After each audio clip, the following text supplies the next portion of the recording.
নমস্কার, আপনারা দেখছেন নিউজ মুখ্য বার্তা।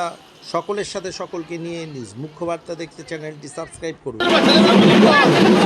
নম্বর ওয়ার্ডের অর্জুনপুর এলাকায় নির্বাচনী প্রচারে পদযাত্রায় অংশ নিলেন দুর্গাপুর পশ্চিম কেন্দ্রের তৃণমূল কংগ্রেস প্রার্থী কবি দত্ত। ঢাক ঢোলের তালে তালে কর্মী সমর্থকদের নিয়ে এলাকা জুড়ে এদিন তিনি প্রচার চালান। এদিন পদযাত্রায় মহিলা কর্মী সমর্থকদের উল্লেখযোগ্য উপস্থিতি চোখে পড়ে।